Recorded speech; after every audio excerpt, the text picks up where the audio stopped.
Wonderful. Welcome, everyone, to Microenterprises Create Good Jobs.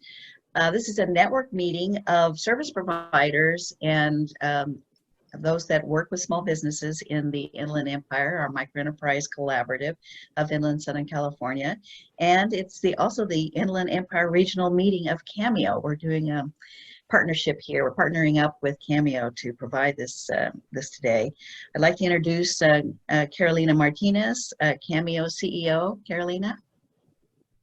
Thank you, Catherine. Good afternoon, everybody. I'm really excited to see you all here and connect with you. Usually these regional meetings would be in person, and we definitely miss that, but I'm really happy that at least technology allows us to connect here. As you probably know, Cameo is a statewide network of business advising organizations and lenders providing services to the very hard to reach entrepreneurs.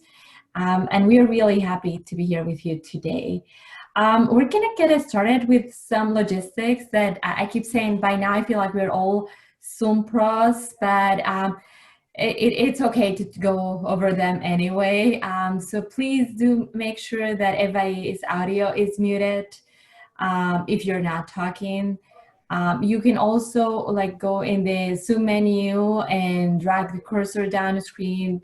You can you have different icons where you can unmute yourself, when you can stop the video and put it back. And also you have the chat box where we would if you have any questions, you can write it down there and we'll just present it to the group. Or you can also raise your hand. And you're also able to resize your title slides and the speaker slide by clicking and dragging the two small vertical bars that are between the presentation and the little faces on the right. So you can change the size of it. And we are for everybody to be aware, we are recording. You are absolutely free to share. We will be sending the link for this presentation and for the event later on. So you can definitely share that with your network or your staff if you wish. And you will receive a copy of today's slides as well. So those are the general. Heidi, you were gonna say something? I thought I saw a hand. Yeah, I just want to say, if you can't find the split screen, if you take your cursor up to the top of the Zoom, and you'll see a thing that says you are viewing so-and-so screen, and then there's view options. Click on that and click on side-by-side mode, and you'll see the two. And if you put your cursor in between, you can make the slides big, or you can make all the videos big, so you can see everybody. Thank you. And then I'll turn it over to you, Catherine, again for the agenda.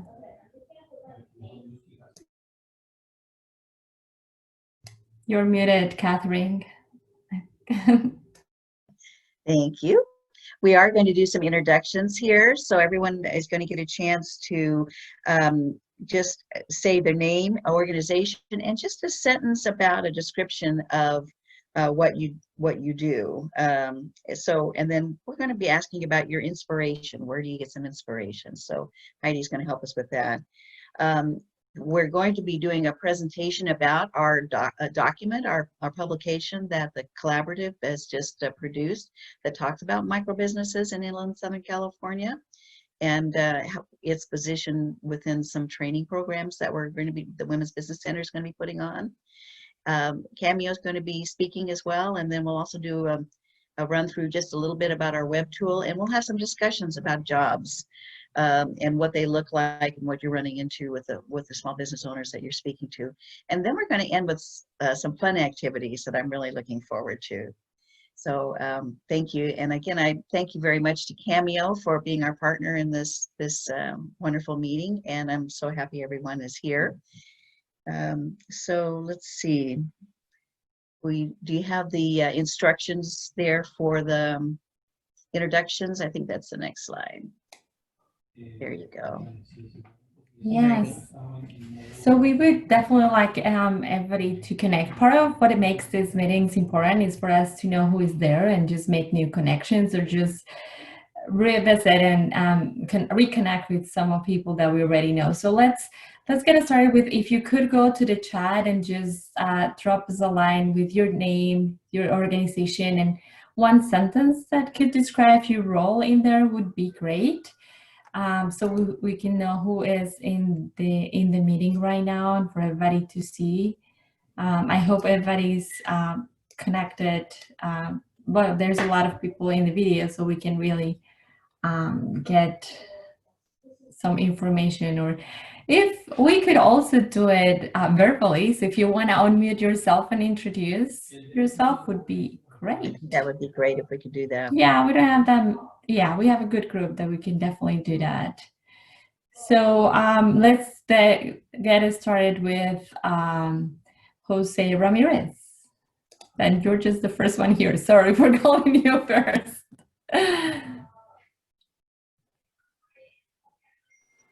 I was about to write. So my name is Jose Ramirez. I go by Tony Ramirez. I basically own Proyecto Empresarial, which is started basically, the idea started like a year and a half ago. And basically what we focus on is getting entrepreneurs to guide them step by step in the Hispanic community and starting a business from scratch.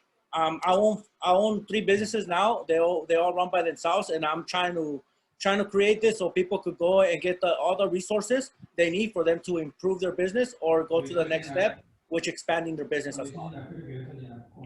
Thank you. Well, I see April wrote here, but if you want to unmute yourself. Hi, everyone. My name is April with CDC Small Business Finance alongside Stacy. She covers Orange County and I cover Inland Empire. We're a nonprofit commercial lender. And yeah, I love what I do, and I'm glad to be here. Thank you. How about Christine? Hello, everyone. My name is Christine Sanchez. I'm the Business Development Officer in the Inland Empire for Accion. And Accion is a nonprofit microlender. Where do I find my inspiration? Every day I speak to a business owner that really inspires me, their story, their drive, and that really keeps me going every day. Thank you, Christine. That's true. Hi, Stacy. Do you want to introduce yourself? Hi, Stacy Sanchez. I'm a former Cameo board member, proud former Cameo board member. Love the organization. I'm with a senior community loan officer with CDC Small Business Finance. Been with CDC 17 years, and I'm inspired also by all the small businesses that I have an opportunity to talk to and have an impact in their lives. Thank you. Good to see you. What about you, Nicole? Hi, everybody. I'm Nicole Pritchard, and I am a program officer at the James Irvine Foundation. And my inspiration, I have a lot of young people in my house. I have kids and nieces, and they're just very simplistic sense of what's right and wrong in this time of injustice and civil unrest is what gives me inspiration for us getting past this and getting to a better place. Thank you, Nicole. Let's keep on with Rob. Rob. Did you say Robert? I'm sorry. I see Rob Perez. Yes, hello everyone. Okay.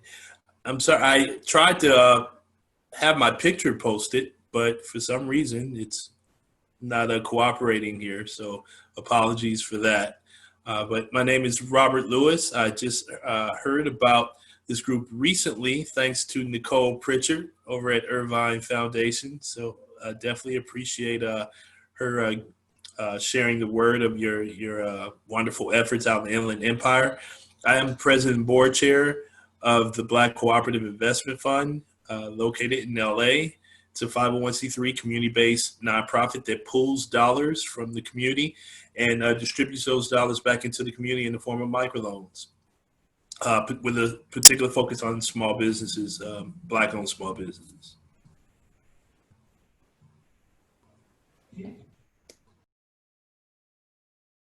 Emily, I was liking seeing your picture in the car. Yeah, she took it off. So Robert, so where do you find inspiration these days? I'm sorry. Yeah, I forgot that part. Oh, geez, I'm inspired by so much.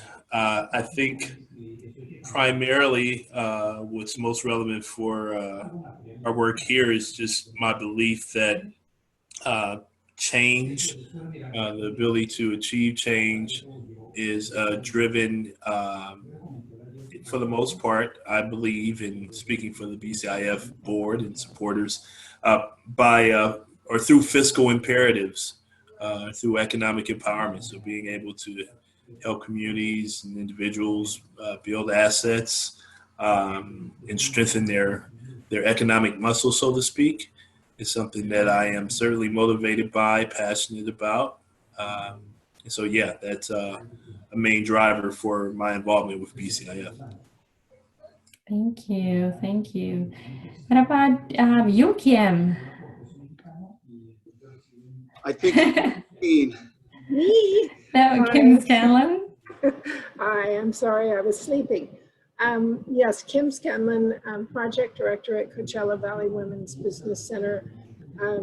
We are an SBA, we're partially funded through the U.S. Small Business Administration and a program of the Inland Empire Center for Entrepreneurship at Jack H. Brown College of Business and Public Administration. And our mission is to counsel, teach, encourage, and inspire women business owners at every stage of development and expansion. And what motivates me every day is knowing that we can make a difference in people's lives. And I'm just so grateful to be able to be a part of that.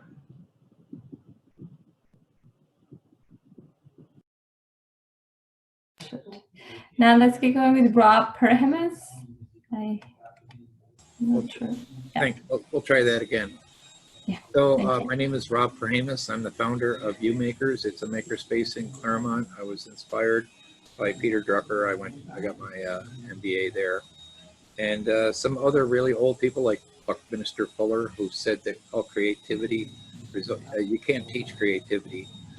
You give them access to tools. So if you look at financials, you might want to go to things like Yahoo and look up this place called Shop, which is Shopify. And you'll see that it's grown at a much more rapid rate than any tech company, I'll tell you that. It's outstanding. And what it does is it kind of shows a revival of the maker movement. So, pretty much what I do is provide people access to things. You people in mortgage and debt, say if somebody came to you and said, hey, I have a big idea, can I rent your building? You would say, show me your tax returns for the last 3 years, then we'll talk. You say, but I'm a startup, and you would say to them, well, go away, come back when you're not. Those types of issues. So it's a really simple concept. I hope it spreads. It is. There's the Nation of Makers group. I hope it continues to spread. And I hope that we have a lot more startups, because there's a 40-year trend, according to some people, there's a 40-year decline in entrepreneurship. So we're a little bit bigger than a regular garage, so to speak. And of course, you've heard of garage startups. I would hope you have heard of Google and Apple. And yeah, so we teach classes for free and we make it cheap. We basically split the cost of the place. And, you can hear people maybe in the back room.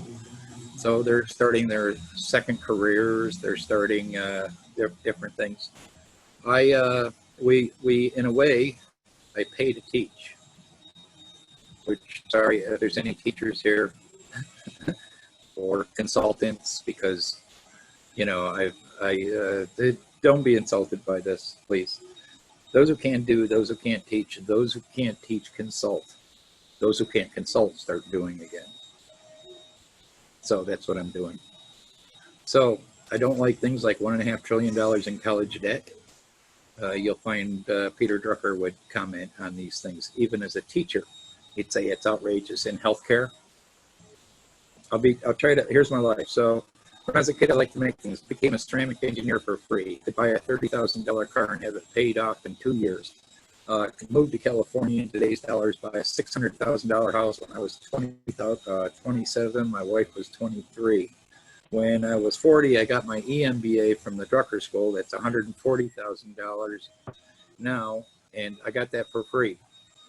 Okay, when I was 50, I got into the gig economy and was teaching at UCR Extension and blah, blah, blah, blah, blah, blah, blah, and going out into the field and doing training and lean and other stuff.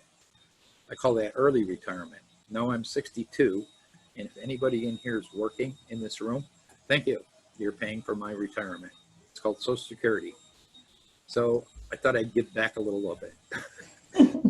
You know, like, why don't I don't need that much? You know, I don't need to accumulate, you know, I don't have to be a billionaire. So I'm a business incubator, which you may or may not know.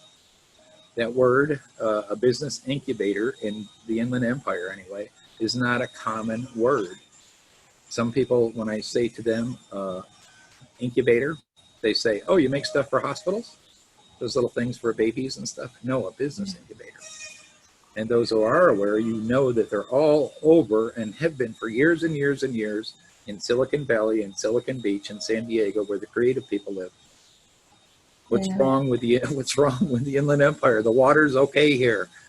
Okay. Thank you so much. It's really good to hear about an incubator in Inland Empire. Definitely. Let's get going. Della. Hi, Hello. Adela Escobar from Opportunity Fund. I'm Community Partnership Officer.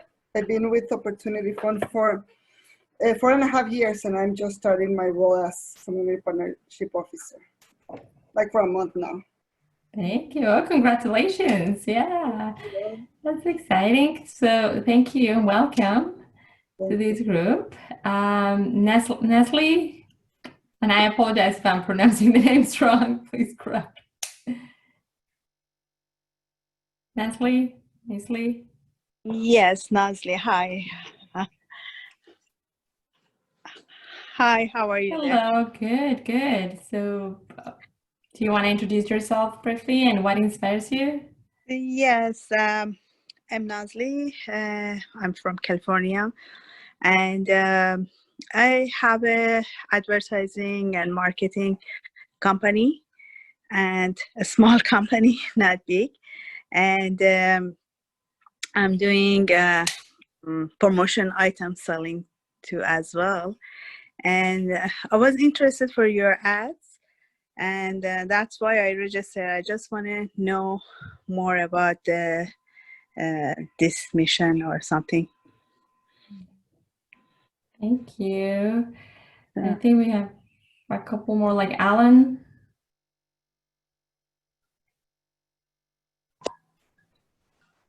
Oh, hello, everyone. Yeah, my name is Alan David. I am from Los Angeles, California, and I'm founder of Volumen Technologies. We're a California public benefit corporation where we're creating technology to help close the opportunity gaps for small business owners operating in underestimated and underserved communities. Currently, we're developing a resource hub for small business owners where we are listing resources from nonprofits that may be scattered between their websites, newsletters, or social media. In our account, you can follow us on Instagram, Volumen Digital. We're following over 500 folks across the state, and many of those are nonprofits. So every day we're sharing things from the chambers of commerce, nonprofits, and even like loan lending institutions. So what we're doing through the resource hub named Amplify Your Voice is making it easily accessible for small business owners that may not have advanced digital literacy skills. We're currently developing that with local creatives who believe in the mission and want to service their community. We're planning on launching it later this month. And, it will be great to connect with all of you and amplify your services, your resources, content. I know there's a lot of webinars that are, live and some are recorded. So we're also linking those. I can leave my email in the chat, and I would love to keep talking. And one thing that inspires me is the diversity of our cultures that I see in our neighborhoods and cities across the state. Before the pandemic, I lived in San Leandro in the Bay Area. And, that always resounds to me. I always like supporting my local small businesses. And it's always nice seeing how everyone, expresses themselves differently through business and entrepreneurship.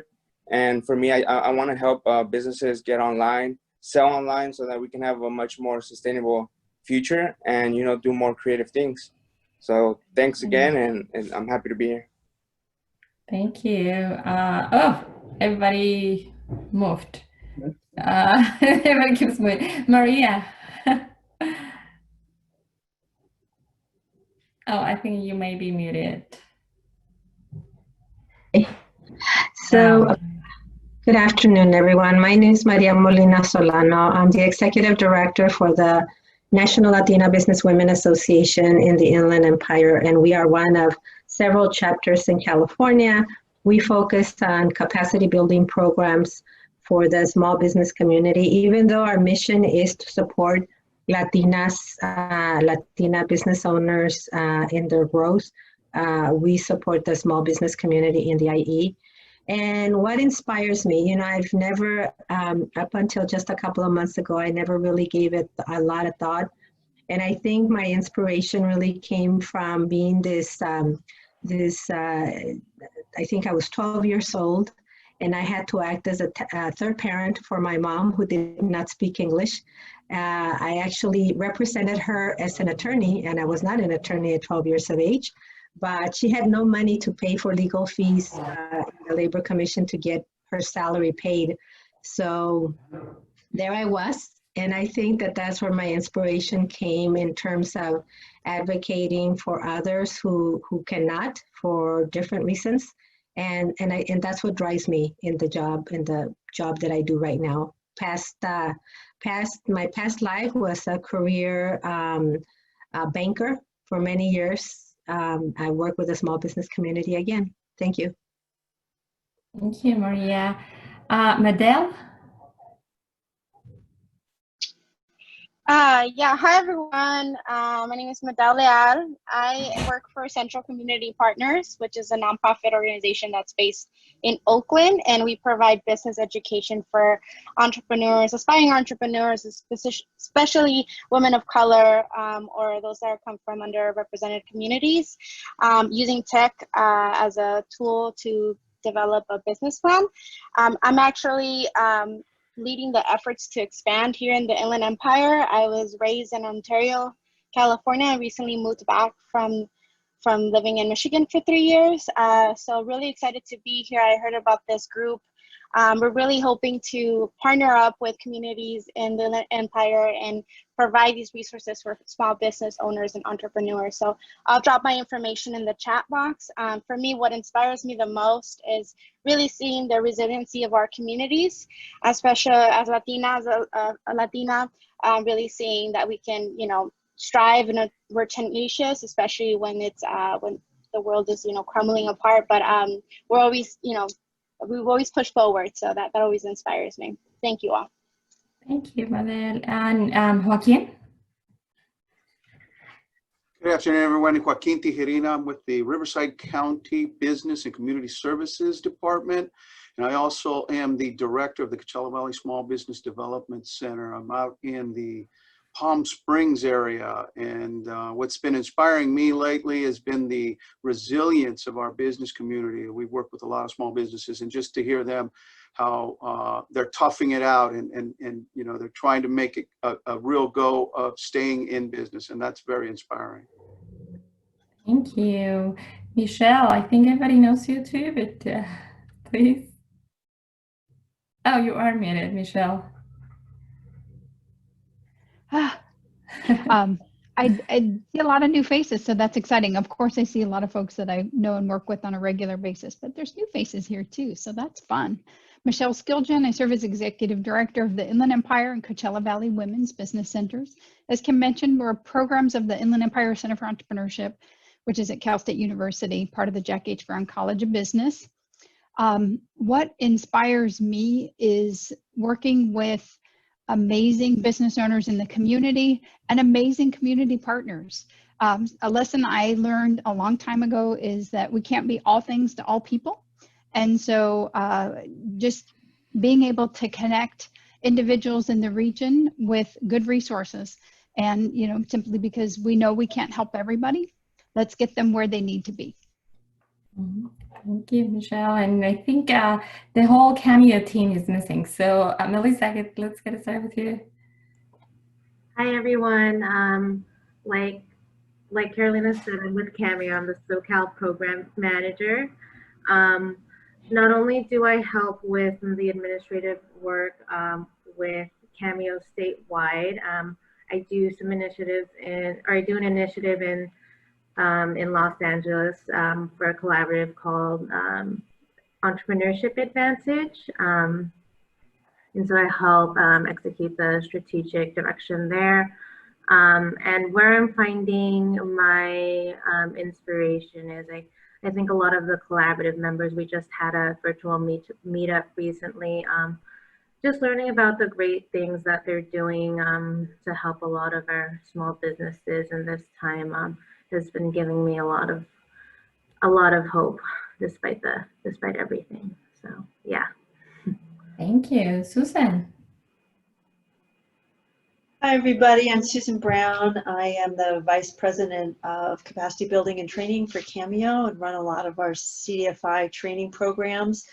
I'm inspired by the organizations I work with and have been in the micro enterprise space for a very long time. And of course, I'm inspired by the concept of economic justice. And I think the last thing I want to say, I'm inspired by listening to some people of color voices. And I want to put something in chat that I've read recently that was inspiring to me, and would certainly be interested in the chat of seeing anything, podcasts or articles or books that anybody else would like to recommend. Thank you. Thank you, Susan. Heidi. Hi, everyone. My name is Heidi Pickman, and I am the VP of Programs and Policy for Cameo. And I've been with Cameo for about 10 years. I do a lot of the other programming that Susan doesn't do, as well as our policy strategy. And what inspires me these days is the energy that we're seeing. There's so much of it, and I'm hoping and trying to harness for good. So thank you. And Emily.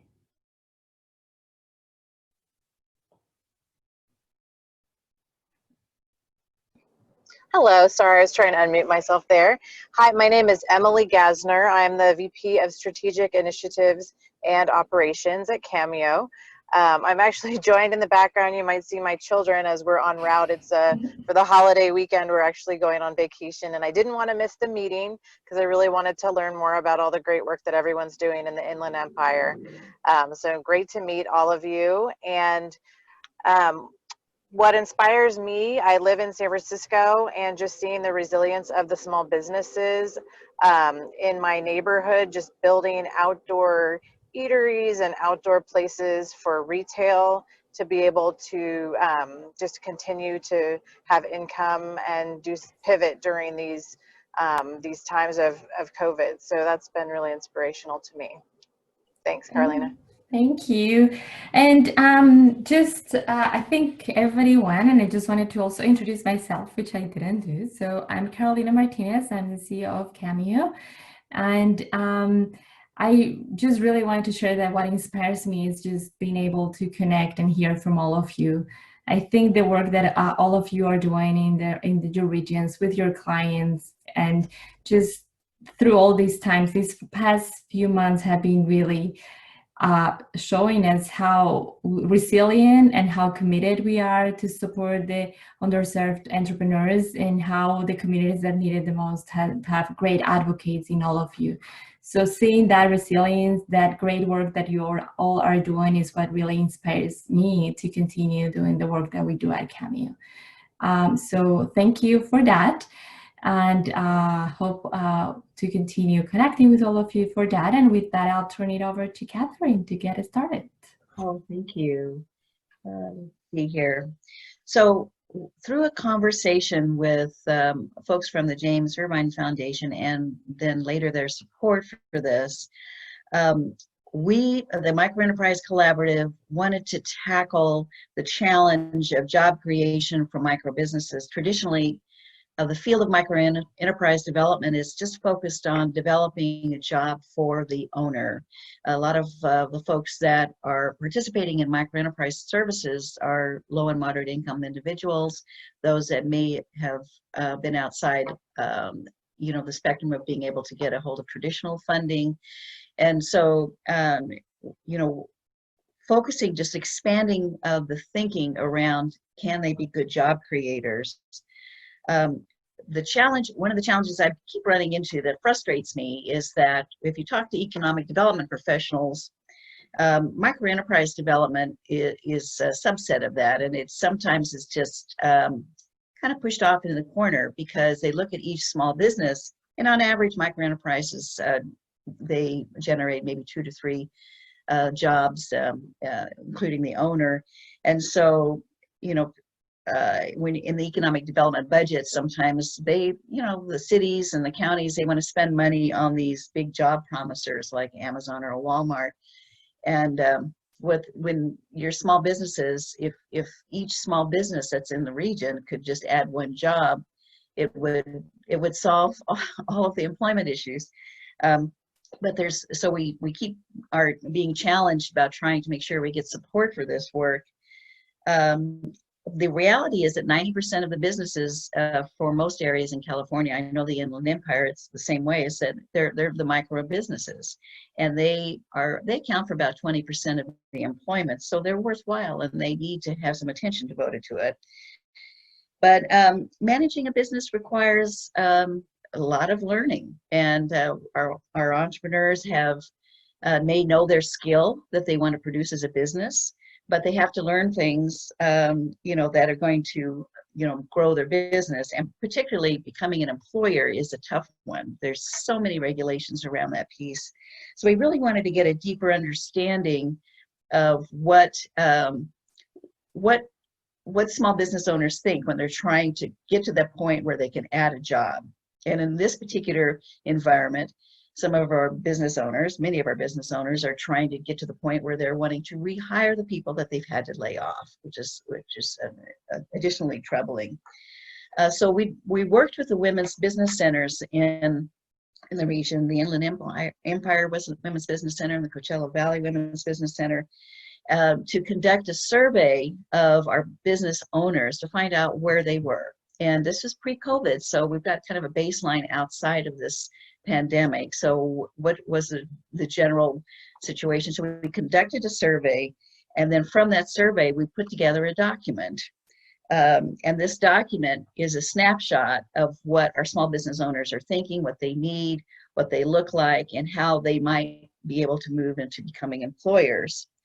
The Women's Business Center then plans to put together a training program, and to just specifically focus on business owners and moving them to become employers. And then we hope to learn from that pilot program to really advance thinking in our field of microenterprise, so that we better understand what we can do to help micro business owners become employers and create not just jobs, but quality jobs that help an employee reduce their commute, have flexible time for their families, and maybe advance them on their careers.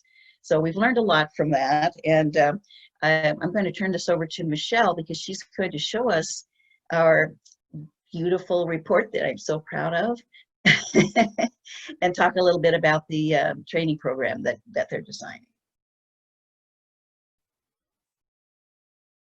You're on mute there, Michelle.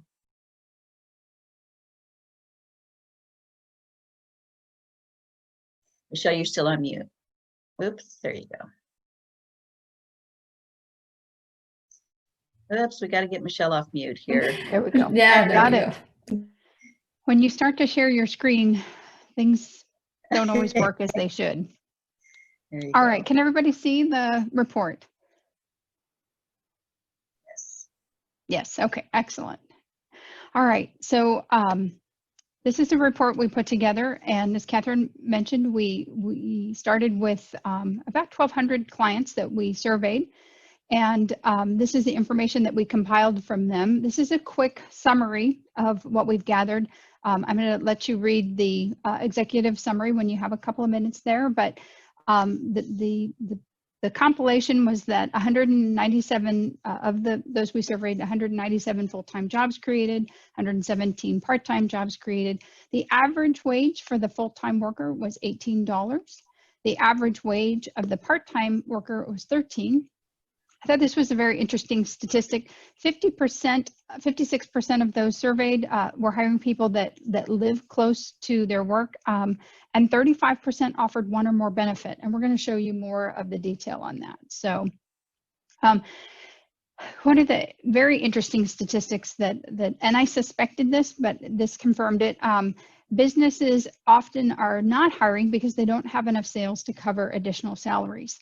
And so that's one of the biggest aspects to overcome. Some of them just don't need additional employees to run their business at that current time. Others don't know the rules, regulations, which I think we can all agree that there are rules and regulations that have to be followed when you hire folks. Some couldn't find qualified employees, and others, aren't comfortable managing. They'd rather do the work themselves. And I think we've probably all thought that at one point. It's like, but the information was very quality. This was a bit of a surprise when we looked at the age of the employees. I think one of the biggest surprises was that the age of 55 to 64 was one of the largest categories. And that was eye-opening. So I think that goes to show that small business owners hire, and as we go through the other information, they're willing to hire local, they're willing to hire, an older individual, they're willing to hire, many folks in their community. So the next section looked at how many were using independent contractors versus hiring. And as you can see, some had full-time local folks that were doing some independent contract work for them, some part-time local folks, and then others were not local. So some were full-time non-local, part-time non-local. So, we all know that there's the discussion going around about, there's additional regulation on independent contractors, and this goes to show that will affect small businesses in our region. In figure 3, you can see we were able to collect the race of the employees, and you can see that 38% of the businesses we surveyed, 38% their employees were Black, African American. 34% were white, and 11% were American Indian or Alaskan Native. So we had 5% Asian and 12% that had 2 or more races. The ethnicity breakdown came in at 48% Hispanic, Latinx, and 25%, I transpose those numbers, 52% non-Hispanic, non-Latinx. So very diverse workforce that of the folks that we spoke to. We've got some great quotes from business owners that we work with in the community, but in essence of time, I can't go into each of them. So Catherine said 5 minutes, Michelle. So I thought this was fabulous, the quality of the jobs. We determined 18 for the full-time, 13 for the part-time, but what was really very interesting was that the benefits beyond the traditional benefits, but offering the ability to work from home, that can make a big difference for an individual that needs to work from home. Training and learning opportunities, bless you, Susan. Flexible work schedules, that's so important. For some folks that they have that flexibility, that they have to have it. In order to be able to accept a job.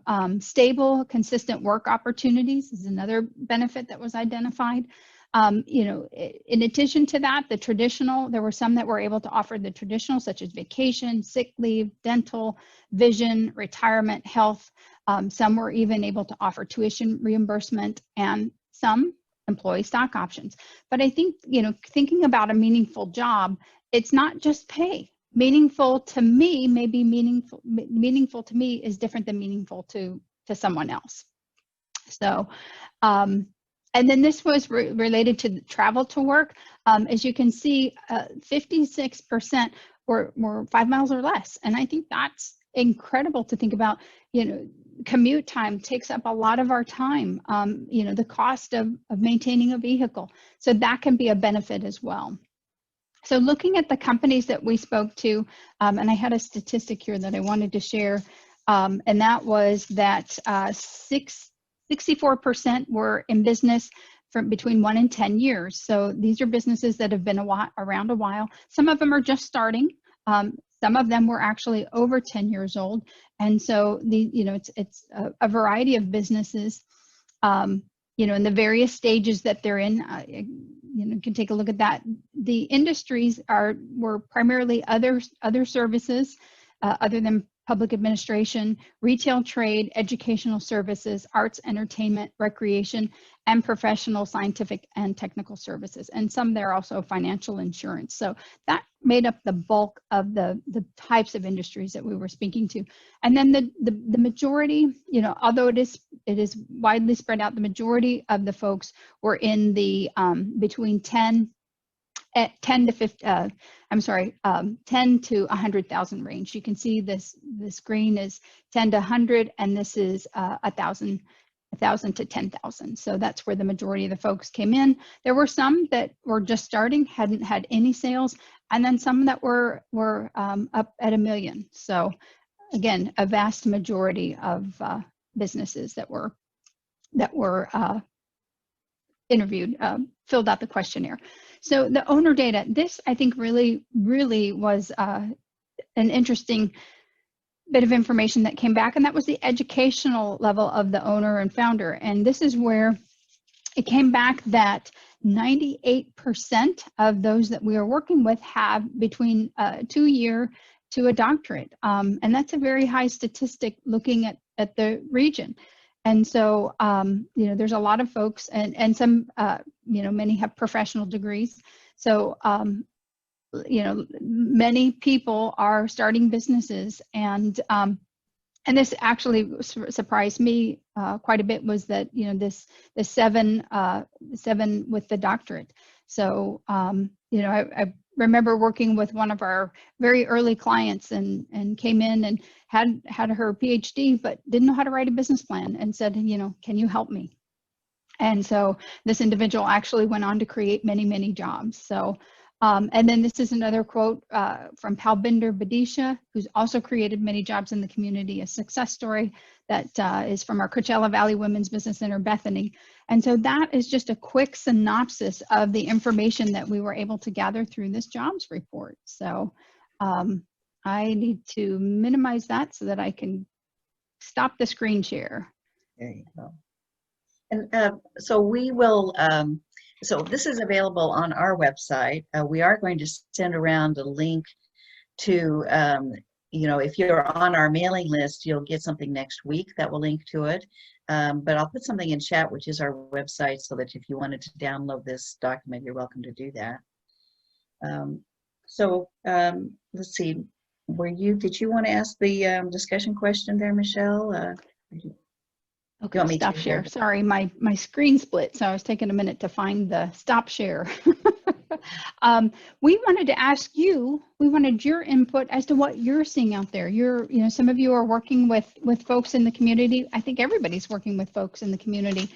And our biggest question was, which I had written down here and I covered up with my report, is what are you seeing in the small business community on hiring and rehiring? Are, you know, and I know that we've gone through some waves of layoffs or furloughs. Are people able to bring back? You know, what are you seeing? So we'd love to hear your thoughts on this, your input of what you're seeing in the community.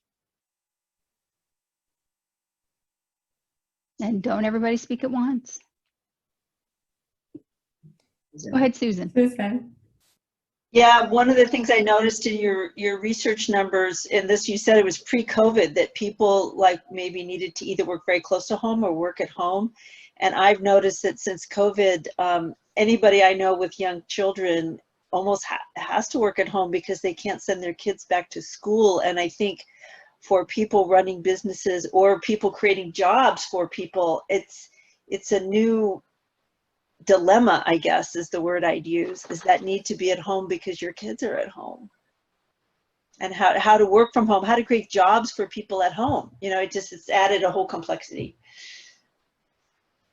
That is very good insight. Anyone else? You can unmute and just share your thoughts. I want to say something. I think in the process of actually with the epidemic and everything going on, it did back up a lot of people with their businesses and stuff. But I think it also creates another opportunity for us to kind of jump into the technology part of the new normal, that we could call it.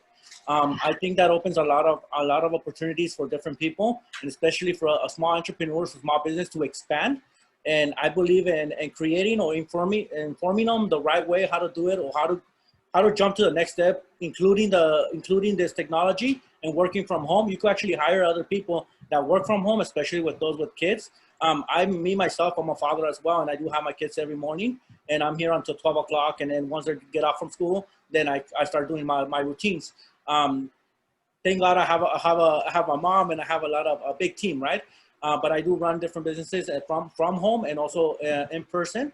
So from that saying, I did start my first business, and the way that I did expand is actually giving the opportunity to stay-home moms to actually have an opportunity to actually make extra income for their household, because it's always the male that's always bringing the household, and it's always asking for kind of like for permission, right, to use that type of money. So what I did is my first business was doing piñatas at home, and I started my first company. And at some point we actually needed help with that. So we ended up hiring a few people that actually work from home, and we just went and picked them up, and then we distribute them to the wholesalers. So basically, I think this is a good era where we could actually educate small entrepreneurs for them to actually expand or look at different opportunities, how this could input inside their business instead of closing their business or expanding their business as well. You know what I mean? So give them that opportunity for them to actually expand in a way instead of closing the business. So I think this opens a big opportunity for small entrepreneurs or small business owners to actually look at it as a good thing instead of we're focusing a lot of the bad. We closed, we lost a lot of revenue and stuff like that. We took a big hit, me, myself, but we could always together, we could work together, we could always give that type of information. And I am willing to share the information that has helped me out in the past and the way that I grew it. And now we kind of have like, well, how can you call that when you do Dropbox, right? Drop shipping. So basically drop shipping is, I know it's more on the product side, but I think it also, the concept is really good, where it could be beneficial for small business owners for food or different types of businesses that you could input into the business the aspect of it. So that's my input on it. Excellent. Thank you, Jose. Anyone else? Yeah, I'd like to put a little input that I've seen. Being a PPP lender, we definitely got the opportunity to see how and when they're hiring back employees. And initially, businesses were hiring back employees due to PPP. Now that the PPP has been depleted, I have noticed, and with county and state restrictions and statutes, I have noticed that they're only sometimes, most businesses are like part-time or only hiring back part-time employees. So I've seen that. Initially, it was like a big boom of hiring back their employees, which was fantastic. But now I've noticed that they've drawn a skeletal scale of employees in their payroll and or at least half staff due to the restrictions and guidelines because of the COVID. Okay. Thank you. Michelle, I thought the jobs wage number was really striking, actually, the $18 an hour wage, that for a full-time employee. That really struck me. I like to hear from other organizations if they know what they're seeing as far as wages are concerned. And I mean, $18 an hour is a good 20% better than the $15 minimum wage that everybody's calling for.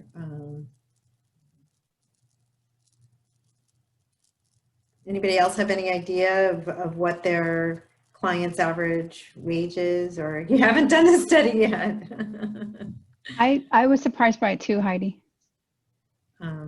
I think there was some research that came out like on a national level that it was something like $16. That was a few years ago. So I don't know if the inflation, what that would be today, but anyway, I thought that was super interesting. I think what might be more relevant, first of all, are there any founders in here? I think there's a couple, that's cool. But here's the relevant question to me. You have founders and then they hire people, but what's the difference between the wages between the two of them?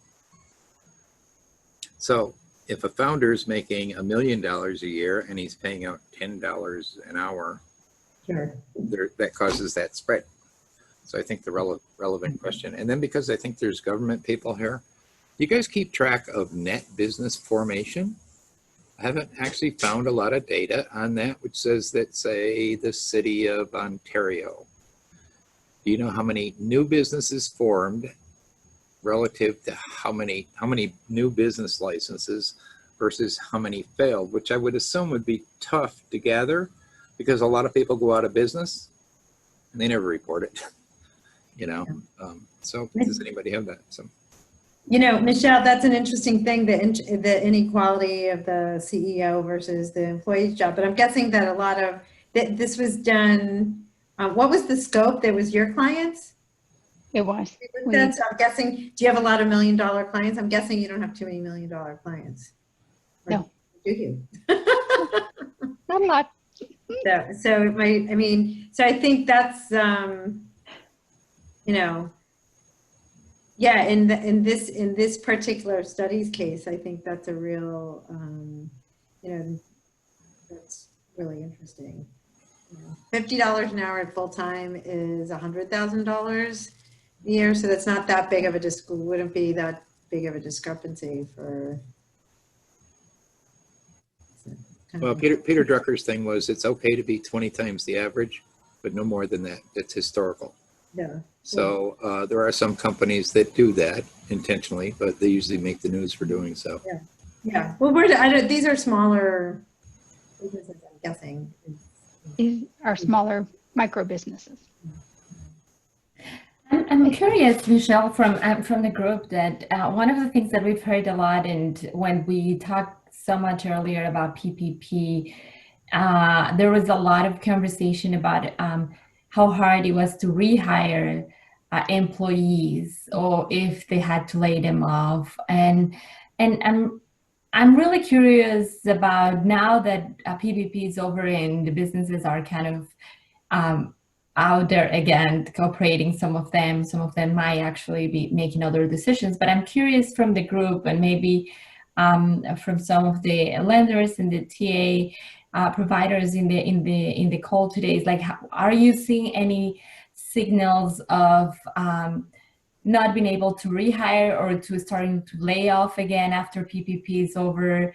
And is that enough to be thinking that you're seeing like a trend on that, and what that trend would be?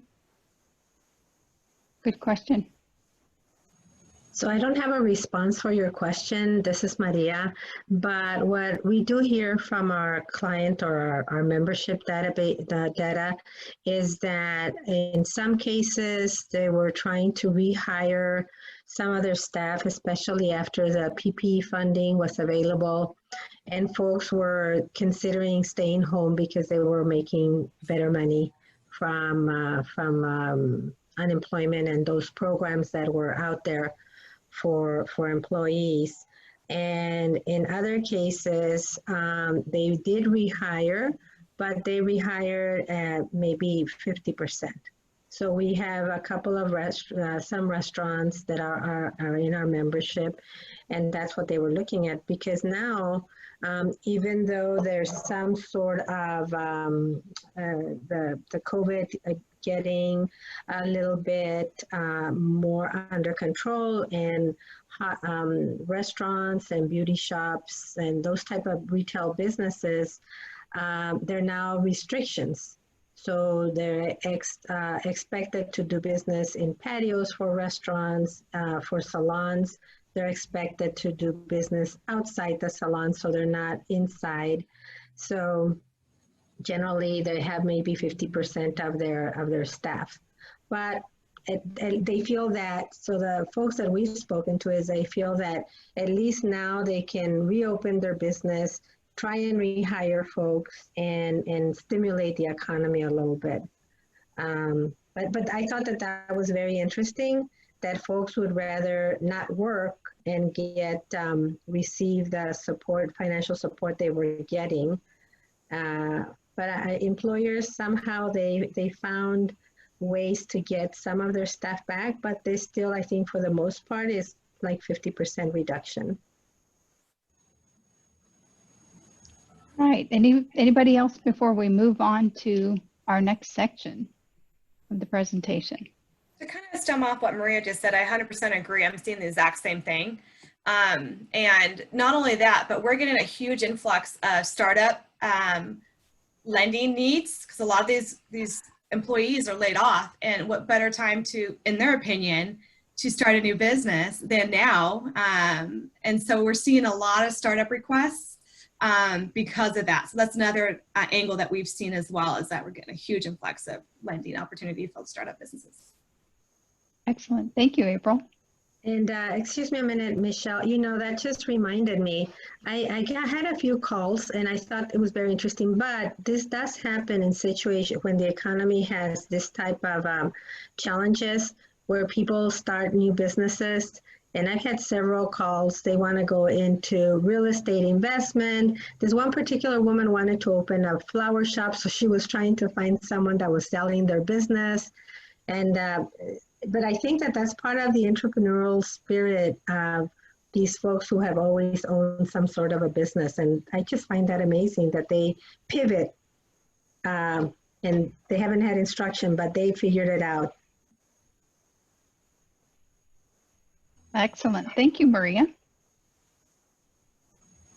All right. If that wraps this portion up, then it's my pleasure to hand the baton to Kim. She's going to share with you about the program we're going to be launching.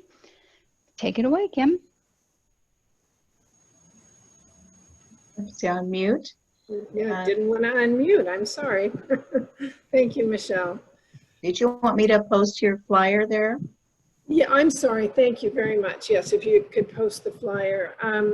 So to follow up on Michelle's presentation, what the survey indicated to us was that business owners were, in many cases, fearful to create jobs. Much of that fear stemming from a concern that they would not have the sales to generate cash flow adequate to pay employees. So that was a huge part of why they were reluctant to hire. So in answer to that, the program that we've designed consists of 10 modules and is targeted to LMI business owners who require a little guidance to understand how adding employees can lead to improved profits. We'll begin the program with a pre-series assessment that gauges an entrepreneur's understanding of business in general and what is required for growth. This series is going to utilize a combination of instructors, speakers who are experienced entrepreneurs, and roundtable discussions. Participants will create a work plan that speaks to the goals that they want to accomplish, including creating jobs. The series will begin with an orientation with introductions and expectations and a review of SMART goals.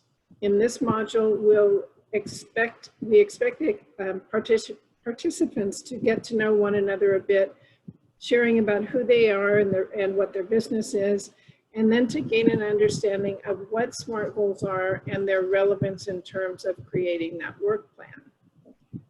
The second module, a speaker and roundtable discussion will be used, and the group will review what a SWOT analysis is and create one of their own.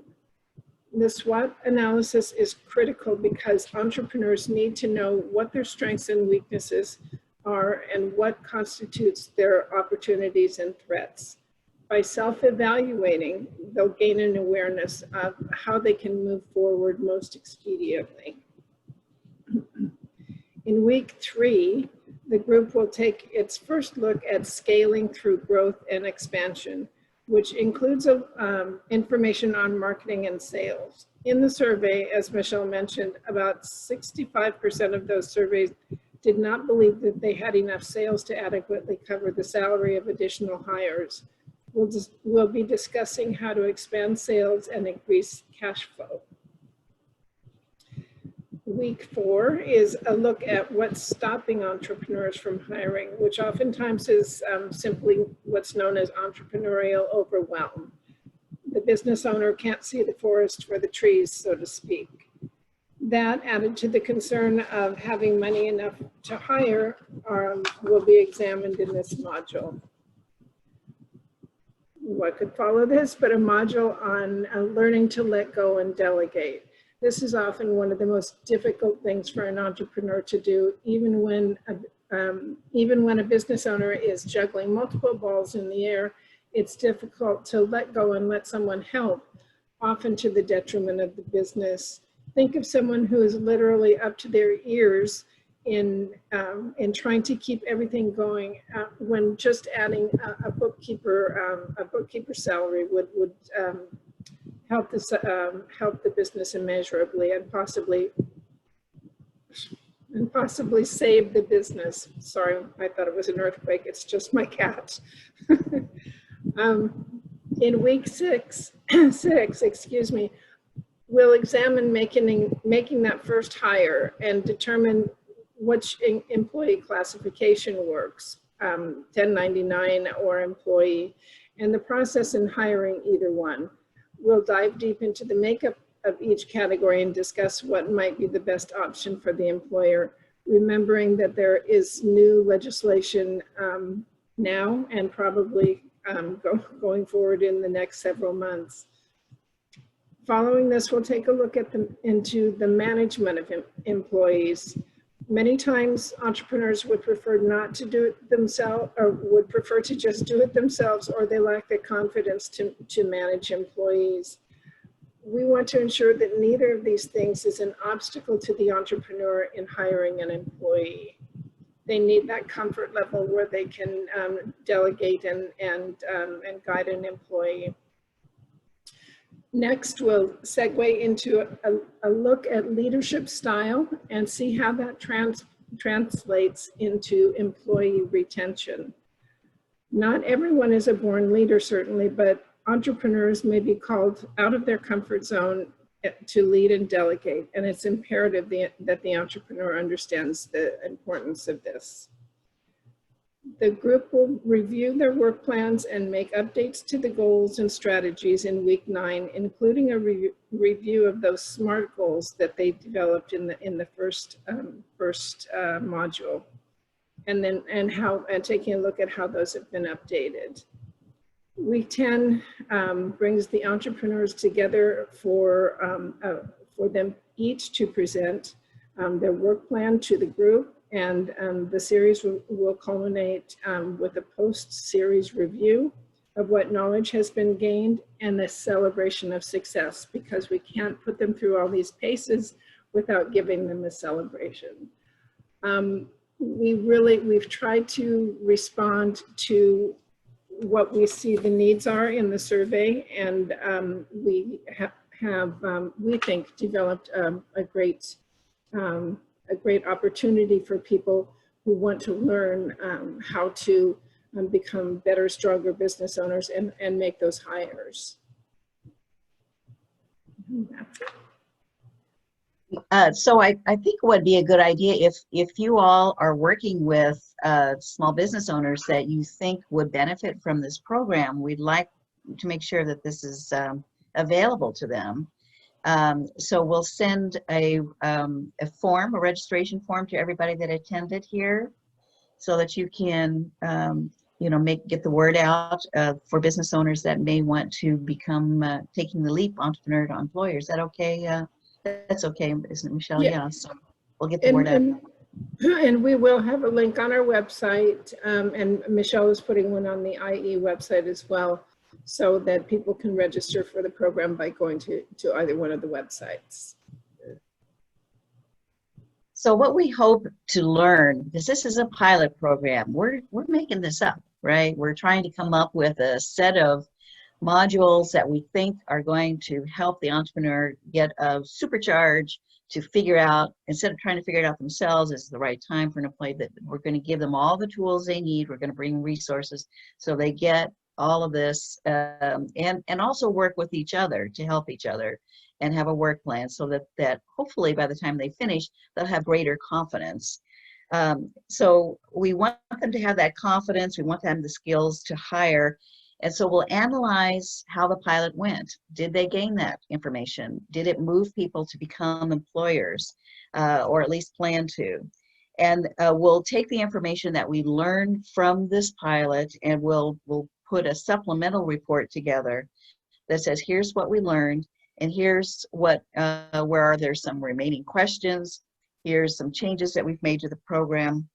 And we're hoping to kind of move the needle around the discussion of what can be done to help our employers, our entrepreneurs become employers, and to help supercharge that so they have all the resources and tools needed to make that leap. And we think that this might have an effect in the region of actually creating more jobs if we can identify ways to apply training and technical assistance in a real intentional way to help do that. So micro businesses are a critical part of our economic development, and they create not just jobs, but they're going to be creating good quality jobs that I think will contribute to the region. So we're really hopeful about that. Any questions about the program that the Women's Business Center is wanting to put up? Any feedback? Yeah, feedback, ideas.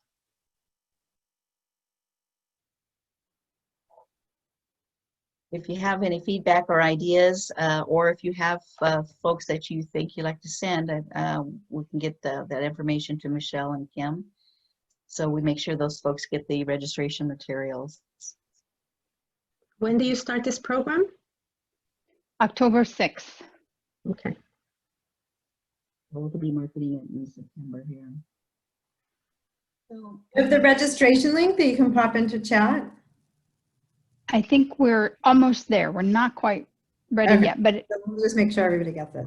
I have a question. How many businesses have you started? Or maybe it's too soon.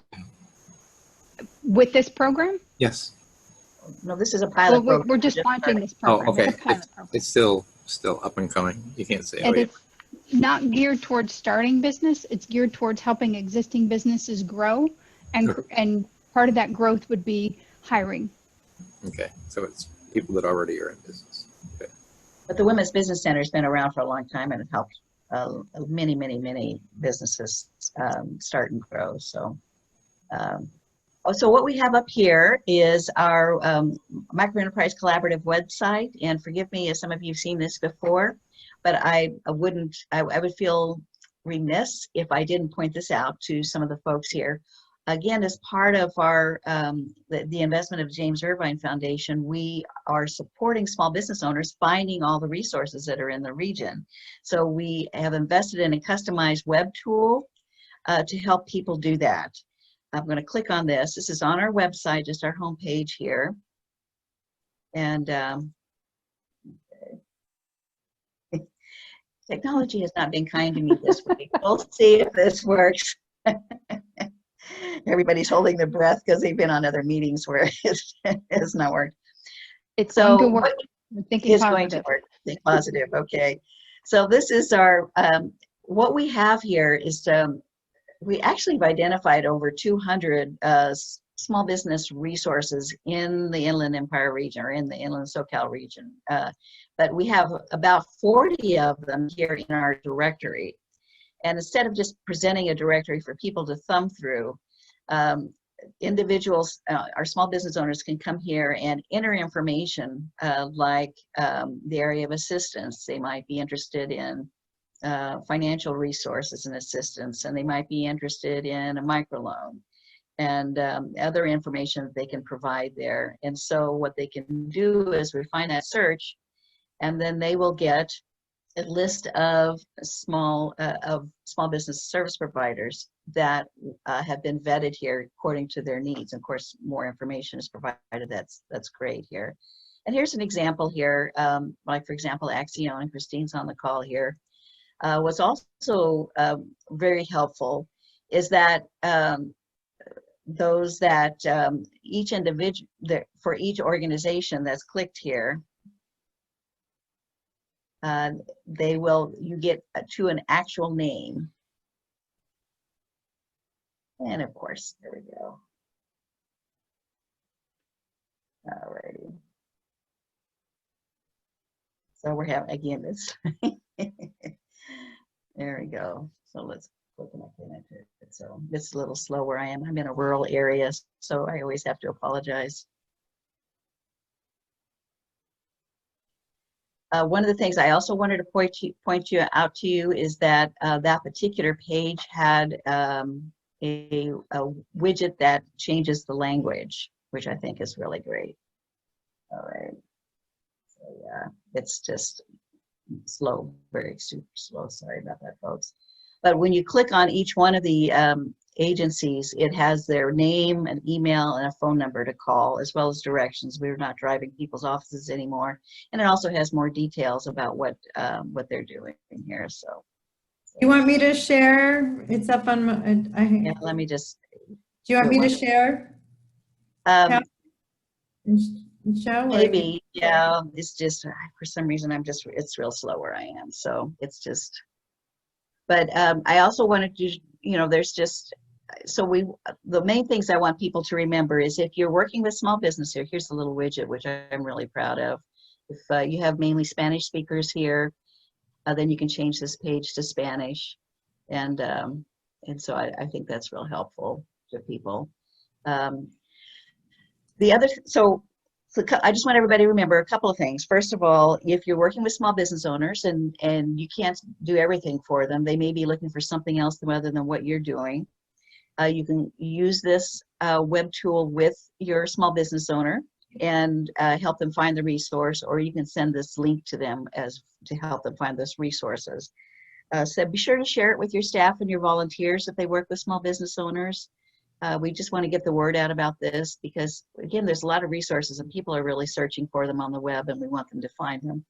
But the third thing here is just if you are a government agency or a nonprofit and you're working with small business owners in inland Southern California, contact me and I'll put my email address in the chat, and we'll get you signed up as one of the resources that are in here. So appreciate your patience while we kind of went through that, and experiment with it. It's just right on our website, microbizinsocal.org. And if you all just check it out and experiment with it and see how it works for you, and then share it with your business owners and the staff and volunteers you work with. Thanks. So at this point, I wanted to turn this back over to Carolina. Catherine, I'm sorry. I think Arturo has a question. Oh, who has a question? I do. Hi, Go ahead, Catherine. Yeah, what is the number of people going through the site now? What's your traffic level now? Well, it's pretty new. So right now we get about 30 to 50 people. And so that's the reason why I'm telling everybody that we want to get it up to the hundreds. We actually per day, per week, per month, per month. And what we're doing to encourage that is we're actually totally changing our website. So we'll see in the next couple of months a total shift. So on our website, and this is all the stuff we're learning about SEO, of course, search engine optimization, is that we're going to have the website be a how-to. So there's going to be pages devoted to how to start a business, how to grow your business, how to get a microloan, how to get a business loan. And so that kind of information people will be searching for, and then they'll come to the website and we can help them further with the web tool. That's great. We'd love to help you. Is there a marketing material that you have or linkages that you have to the site that we put on our social media, for example? Driving more yeah, I'm actually looking for writers. If you have an article or something you'd like to help us write, then if you're on the, let's see, Yeah, so first of all, we want to get you on as a resource. And then if once you are on as a resource, then we can also, you know, we'll have articles if it's a how-to, you know, to help entrepreneurs. Is that what you mean? Yeah, no, but and we also have publication materials, digital information on the site and yeah, just we want to be able to, yeah, my perspective was helping you drive more traffic to this resource so that we could how can we help participate and help you. Okay, well let me put my email here, and anybody and if you have, and maybe we can talk afterwards and you can help. Yeah, we're always looking for help. All right. So appreciate that very much. It'll be great to have like a little social media toolkit that we could share with the group, so everybody could share information and just drive the traffic to this platform. Catherine, that might be a follow-up that we could do, and but it's just it will be helpful for everybody just to start kind of driving that traffic for you. Oh, I appreciate it. Yeah. Other questions? So here's my email address, and then just so everybody can experiment with the website themselves and the web tool. Yeah. Thank you so much. Carolina, did you want to talk a little bit about some of the things that Cameo does for some programs? Sure, Catherine. Thank you so much, and thank you for sharing that tool. I know how useful it is, and I hope it can really get a lot of traction soon. And this is a section where I actually would look at everybody and just get a sense of how much do you know about Cameo.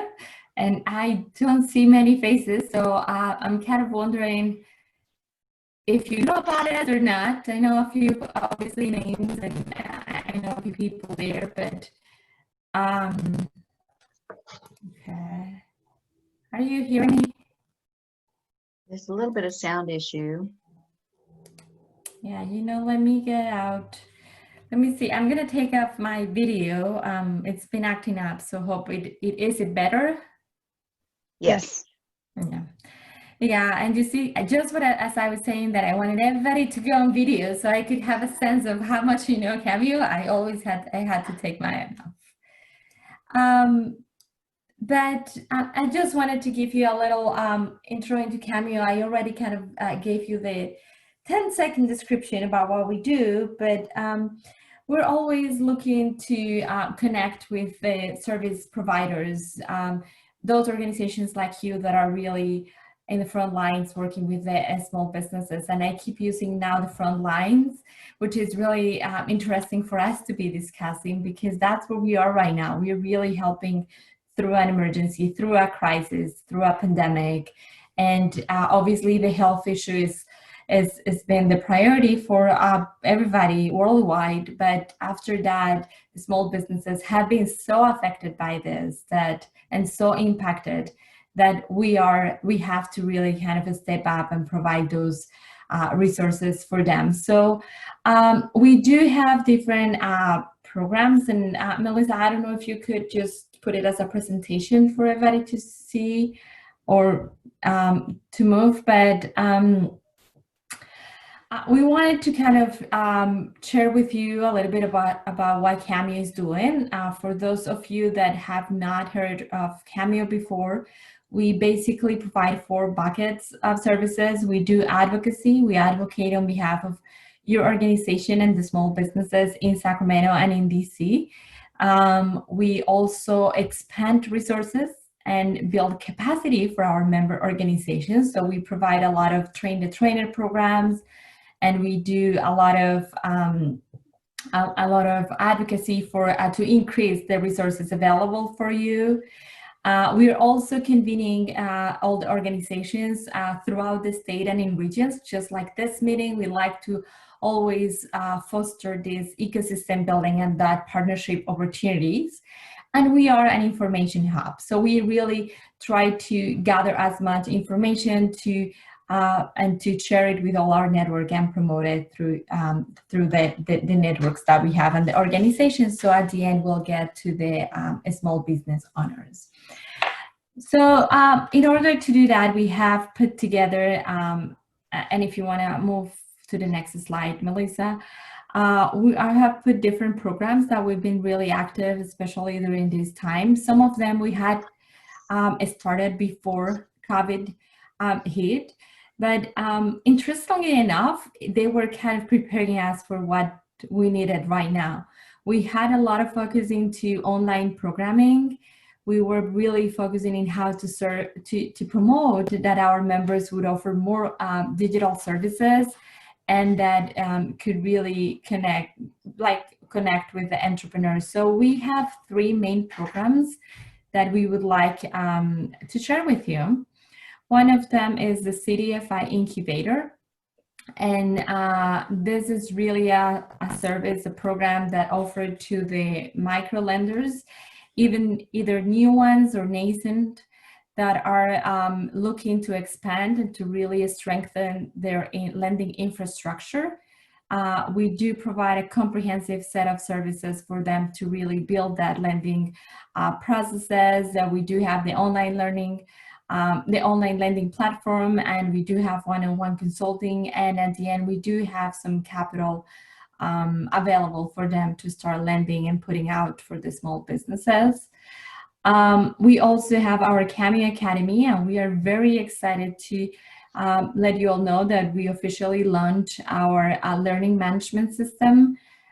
So we do have several train-the-trainer programs that will be of help for your staff or for you, and we're able to provide more of these programs online. So we've been putting webinars pretty much every week, every other week now, but we were at some point offering webinars 3 times a week to really help you all to understand what the different federal programs and the state programs were, and just to give you all the information you needed to share with your clients. And of course, the fostering ecosystems, we know that right now, especially right now, we cannot do this alone. So these meetings that we are right now, and all these regional convenings and statewide convenings are more important than ever. And we really need to start learning more about what programs are available in our region and in different capacities to really provide those connections to our clients and the startups. We know that especially the underserved communities are really lacking some connections, and that is exactly when we come in as ecosystem, we're really helping them build those connections and provide the introductions to the key resources that they could use to build their business and grow. And again, I'm saying this now more than ever, we need to provide those services to the entrepreneurs we work with. So we've been really focusing on how we can better serve you during COVID-19. We've heard a lot about the training just to streamline processes. Some of our members that are here and throughout the state have mentioned how you've increased significantly the demand on services. So we are trying to really simplify things through our webinars and through our programs, so you can really focus in serving those businesses. We are very excited to be able to work with you, but most importantly, I want you to hear that we are here to listen and see how our programs have been useful for you or could be better used. So feel free to reach out to either one of us here from Cameo and just share with us about if you want to know more about our programs. I don't think we have the link for our website, Heidi, there, but you could definitely go to, or Melissa, if you could put it in chat. We do have a whole portal with COVID-19 resources as well, by state, federal, and local level, and for your clients specifically too. So just use it and let us know if there is a resource that you are aware and it's not there. Let us know so we can include it and use it. Everything that we're providing is as good as the use we give it. So please feel free to just reach out and let us know about that. And with that, and obviously, if you haven't heard from Cameo before, or if you're just hearing from us and are interested in hearing more about it, we would love to connect with you and let you know how to become more engaged and be part of the Cameo network. So again, you can connect with either one of us, and I can put my email, we can put our emails in the chat for you to reach out. And with that, I will turn it over to Heidi for, I think it's the fun part. So this was kind of the lecture. Now we're gonna go to the fun part. You're in charge of it. Go ahead. Yeah, Melissa, you could stop sharing the screen, and we can, if you want to see me large, you can, at the top right of your thing, you can hit speaker view. I'm gonna just watch myself do this. So, Caroline, if you could mute yourself. Let's see. Pin. Okay, I'm gonna pin my video. There we go. I'll pin my video. Hi, everybody. So here's the fun part. Does everybody need a minute to go get their Baileys and their vodka or their ice, or did you not get your ingredients, or do not have them right here? I have them right here next to me, all my ingredients. And do you need a minute? No? Okay. So we start, I have a blender here. I will put the blender right here so you can see it. And I promise to mute it when I press the button.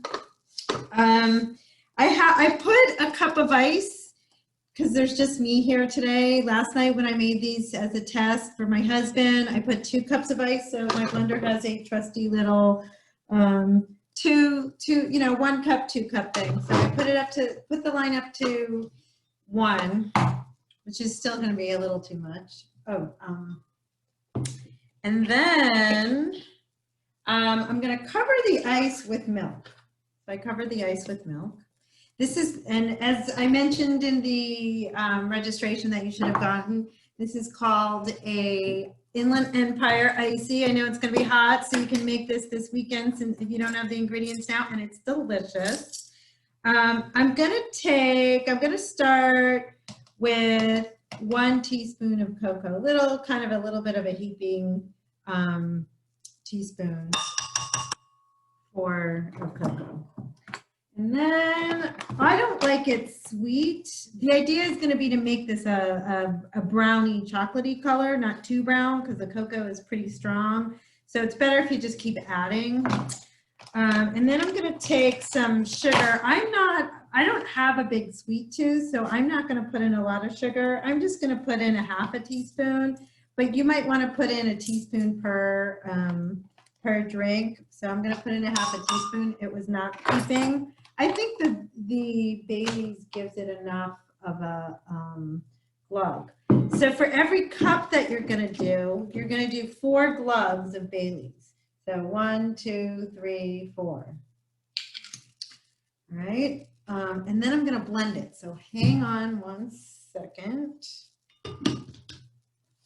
And I'm going to mute myself.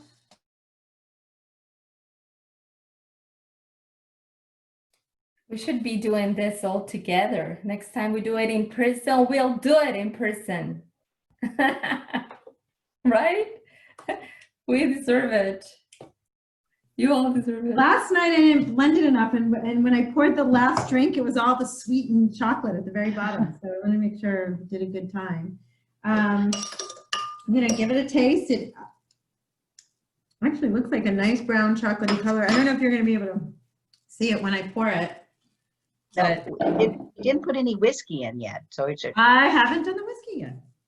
I Ah. like whiskey, so I'm going to put some whiskey. You can use vodka. My husband likes vodka. He doesn't like whiskey, so he uses vodka. We haven't tried it with rum yet, so if rum is your thing, you might want to try it with rum. So I don't know if you can see the color. It's not white. It's for sure not white. So if you like it more chocolatey, you might want to put in another teaspoon of cocoa. Let me see if I'll put it in and see. If you put in more cocoa, you're going to need to put in more sugar though. I'll just let you know. So I put in 1 before. I'm going to put in a half since I poured half of it out. And you cannot put the cocoa in the cold drink with the ice. It won't blend. It's got to go into the blender. And then a little bit more sugar, so about a quarter teaspoon more sugar. Let's see what this is going to look like. See if we can do a comparison. Oops. Let's not blow your ears out.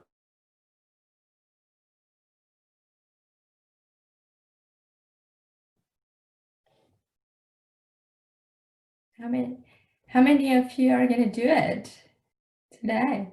This will be delicious.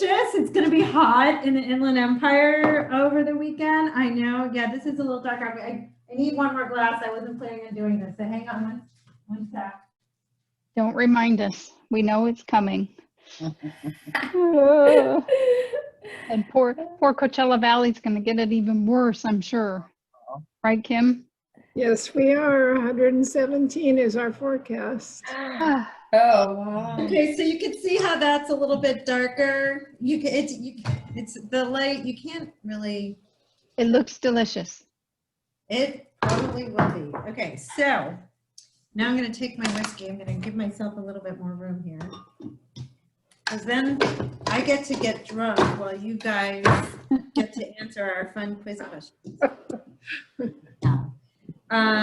So depending how strong you want it, and I think since, you know, it's not, it's still work hours, I'm just going to do the 1 ounce. You can do a 1 ounce pour. If you really need a good drink at the end, use the 1 ounce pour. Or really, really need a good drink, do a double 1 ounce. And I taste it. That is delicious. I am ready to start the quiz if you are. Should I lunch it? So I'm gonna That looks yummy. I'm gonna unpin myself. And Melissa, it looks delicious. delicious. To launch. First, I want to say hi to Teresa though and Latavia because you guys joined late and didn't get to introduce yourselves. What organizations are you from? Yeah, so I'm Latavia Pineda. I am new to Small Business Majority. So if you worked with Claudia Moreno in the past, I'm kind of her replacement at SBM. So yeah, I will be doing all of our work in the IE as well as, hi Maria, and in LA. I don't know if you guys are on our newsletters or not, but we did announce today that our state director is moving on to our executive board. So for a while, it'll be me and LA and the IE. But I'm really happy to be here with you guys. Thanks so much for having me. Excellent. Oh, Yeah, welcome. ZMR opinion got moved to executive. She's going to give to executive team. She's going to be the VP of engagement. So I moved from our engagement team to work with the California team, and now she's going to engagement. Excellent. Teresa? You want to say hi? Hi, my name is Teresa Herrera. I am represent to Asociación de Emprendedores. Monica Robles, she can stay with us today because he started a new Emprendedor program today in Riverside. So I am so happy to stay with you and know a little more about your program. It's an amazing program, and I just, you know, I'm just learning about this. So great, welcome, welcome. Thank you. All right. And I think Arturo also. Oh yeah, a chance to Arturo, you introduce joined us late too. You have to say hi to everybody. Are you with us? You're on mute. Yeah, I'm here. It's just that I'm just trying to. You were just drinking your juggle ice. some things. Oh, okay. Can you guys hear me? Yep. Okay. For some reason, I was interrupted. Okay. So, hi. My name is Arturo Noriega from Central Community Partners. I'm the founder and CEO, and we started working in the Inland Empire this year. So we're looking forward to collaborating and helping with some of the areas that we can do that with. So great. Nice to see you guys. Nice to see you, Arturo, in the Inland Empire, so to speak. Arturo is based in Oakland, where I live, so it's kind of fun to, not based in Oakland, but his organization is. All right, Melissa is going, so we're going to do a quiz, a small business quiz, and see how good you know our sector. So without further ado, if Melissa, you want to launch poll number 1, and we'll give you the answers afterwards. So everybody will be able to, they won't see your answer, but they'll be able to see what the correct answer is. But anyway. I actually don't have the polls. I think that. Oh, Carolina, I think you have I launched it already. Right. So they have it. Oh, they have the polls. That's right. Okay, I can't see the polls. For some reason, Zoom's tweaky thing, the host can't see the polls. So Carolina, you're going to have to just tell me. So the question says, as of 2018, there are 30.2 million small businesses in the U.S. And according to the SBA, that means what % of the businesses in the U.S. are considered small businesses? Carolina, when you feel like almost everybody has voted, we have. Well, yeah, please do vote. I can't and you can't, I don't think. Melissa, I don't think you can vote. Can you vote, Melissa? It won't let me submit. I can see the poll, but there's the submit button's not an option. Oh, did you start it? Yes, same here. Complete everything before we are able to submit. So should I end it and try it again? Yeah, let's try it again. Well, it's just, there is all the questions. Relaunch poll. That's a better view. Wait. Oh, okay. You just you launch one at a time. Well, they're all together, Heidi. That's what I'm trying to tell you. Oh, they're all together? Yeah. Oh, it's still not going through. Yeah. But the other page that you had what do you see? What do you all see? It's the trivia. I have the poll up. We see all the trivia questions, and there's 10.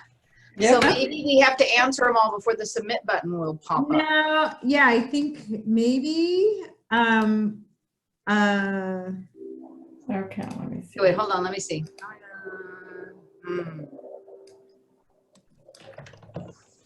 If you can, so let's everybody take a few minutes. If not, we could stop it and we can just read the.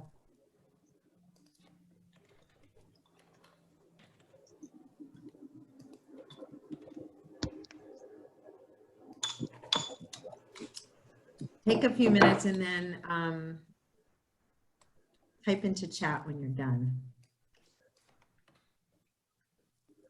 Okay, I'm gonna try to.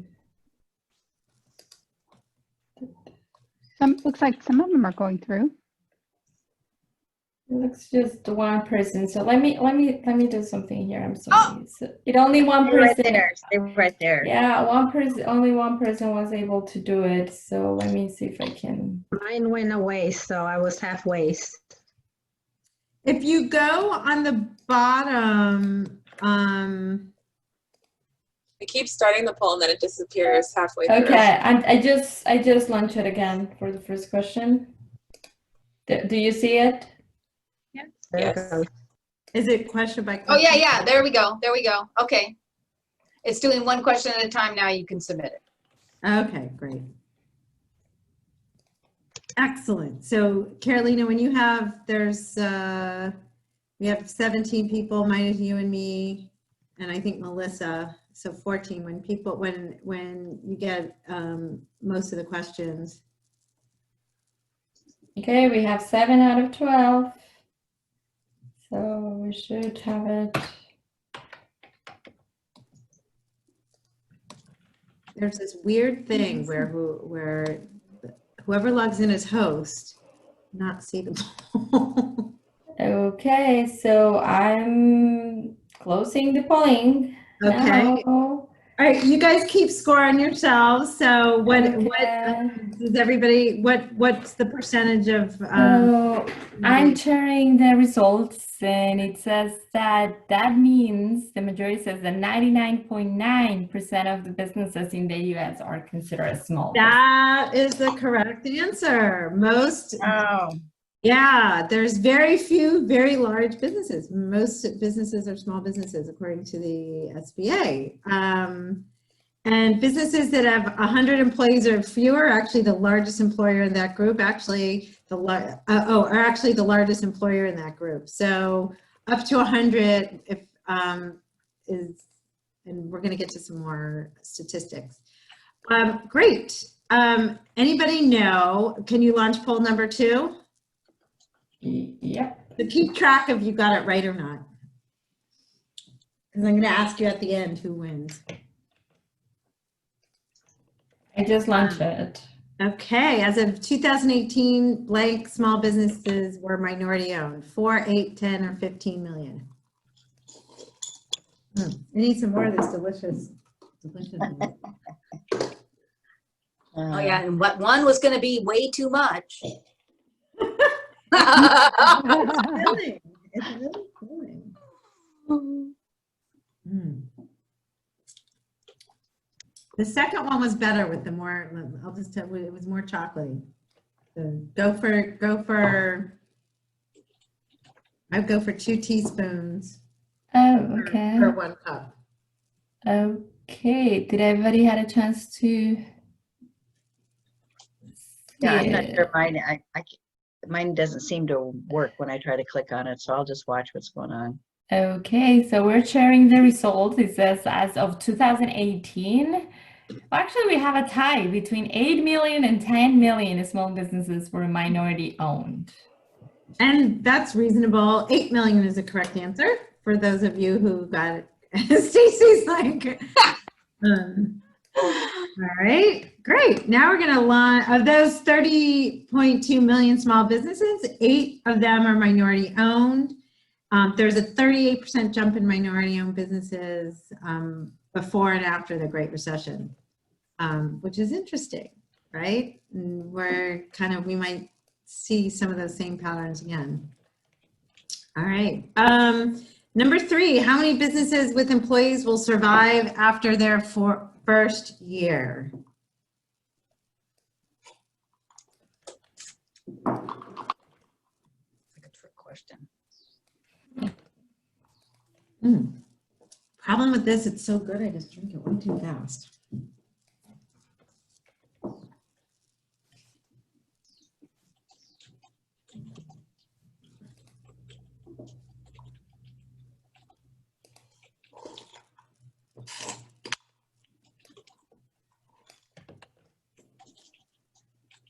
All right, Caroline, are we good? Sorry. Yes, so we do have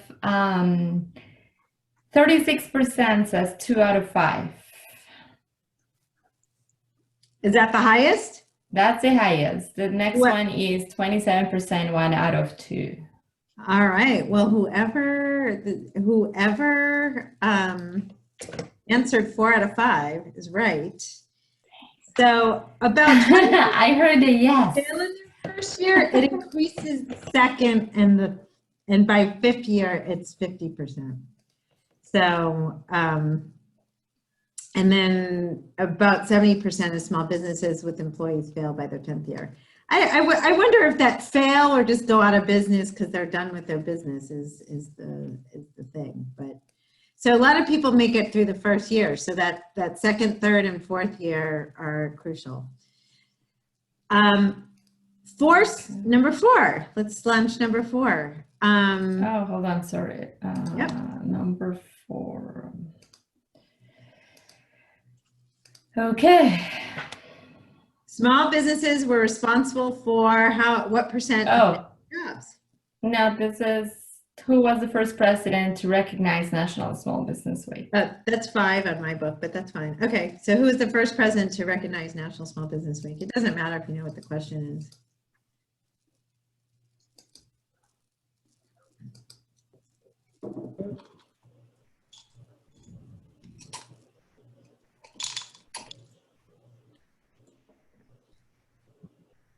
And close it whenever you're...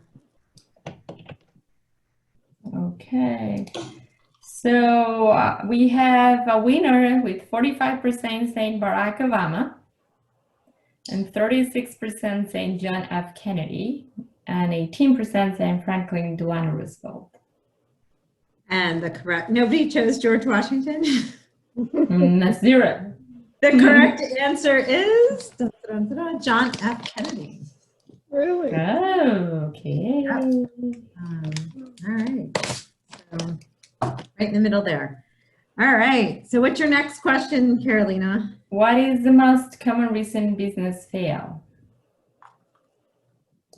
Okay. What is the most common reason businesses fail? You know, it has to be quickly, it looks like. Yeah. Thinking, I'm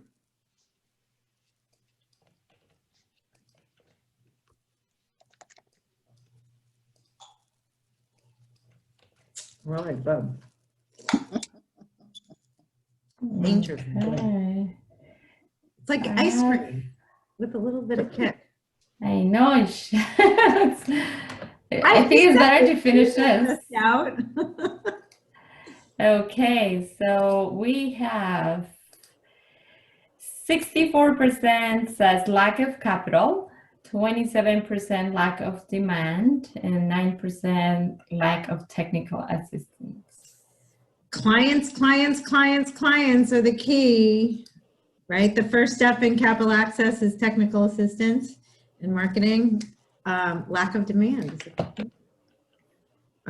There's no need for them, or the capital access is the second reason. Your next question is? As 2018, how many small businesses were home-based?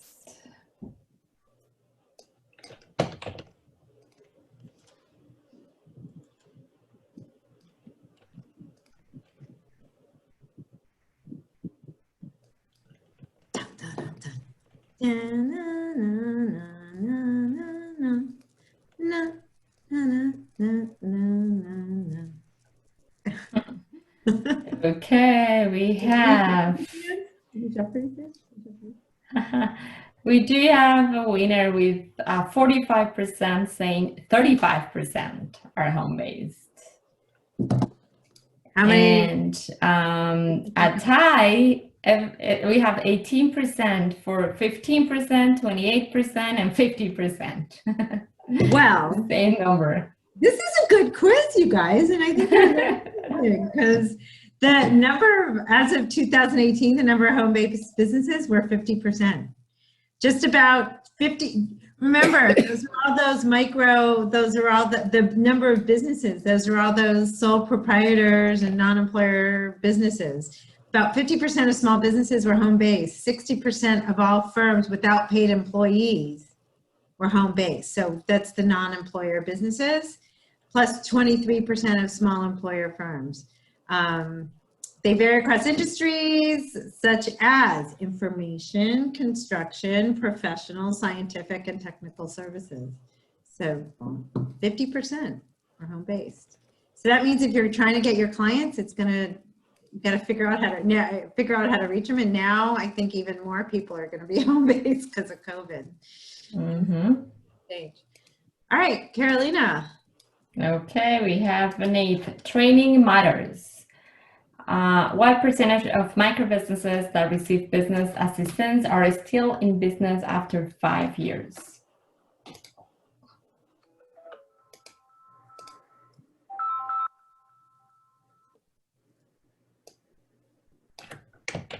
I'm happy to send Nasli the questions. We can send them afterwards.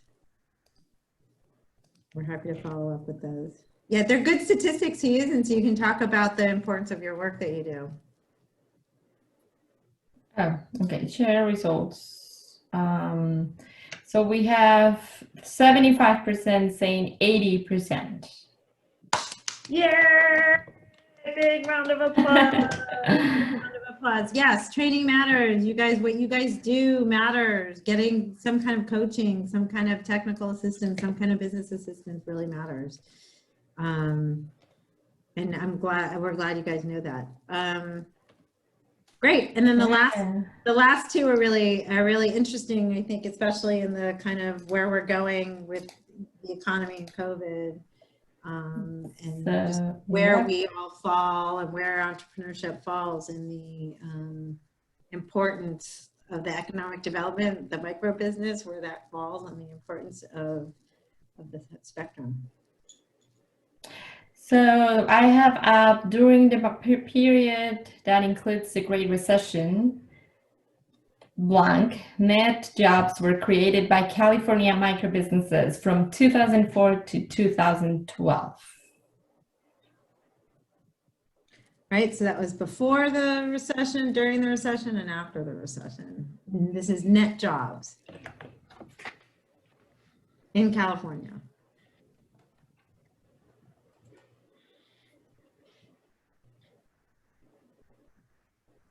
Okay, so we do have 44% says 580,000 and 33% says 920,000 and 22% says 220,000.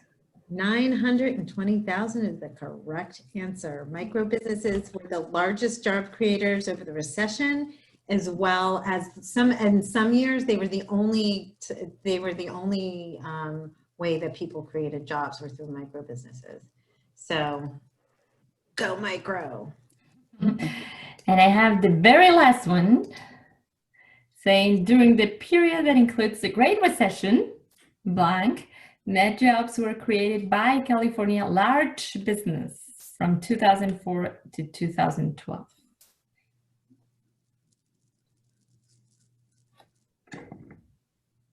Oh, sorry. I don't know why it closed. Let me. Oh. Okay, let me relaunch. I just relaunch again. If you could vote again.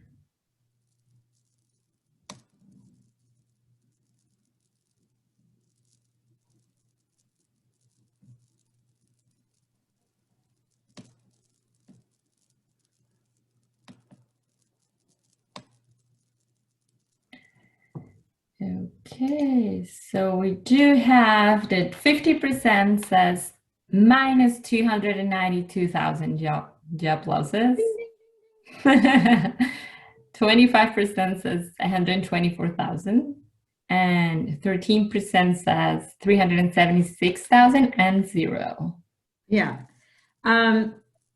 Big businesses lost almost 300,000 jobs. So just kind of shows to the importance of the thing. All right, we only did 9 questions. There's one missing. So who got more than 5? You can either do the reaction button or do a round of applause. Who got 5 or more, I should say. Correct. No? No one? No. No one? Okay, 4. I did. Yay, Michelle! I think. Yeah. Okay, how many did you get? I know that I missed 1. I think I missed 2. Michelle. I got 4 as well. 4. Who got 4? Who got Nicole. Nicole, yay! Yay! Yay! Wow. Okay, I won't go any lower. So I hope you guys maybe learned something, and then there's some cool statistics you can use. That was sort of a fun way to do that. And I don't really have much more to say, but thanks for playing Jeopardy Cameo style. Or no, that's when you have to ask the question. Trivia with Cameo. And thanks for doing the work that you do, and hopefully we'll make sure we send you the recipe by tomorrow. If we don't get anything else, we'll make sure we send you the recipe so you can make it this weekend, because I know you're going to want this delicious that I've already down. Melissa sent it. If you registered, you got it ahead of time. That's right. Right, you did. But I didn't give the recipe, so I'll give the proportions. Make sure you get the proportions. How do you translate a glug? Glug. I count. 1, 2, 3, 4. Just kidding. It's a science, right? Pour with the count of 4. So I just want to thank Carolina, Heidi, Melissa. Thank you so much for helping us put this together. You're great partners to do with, and you're a lot of fun. So we appreciate it very much. Good try. Thank you so much, everybody. It's really good to see you. Have a great weekend. Thanks. Thank you. Bye. Bye. Bye, everyone. Bye, everyone.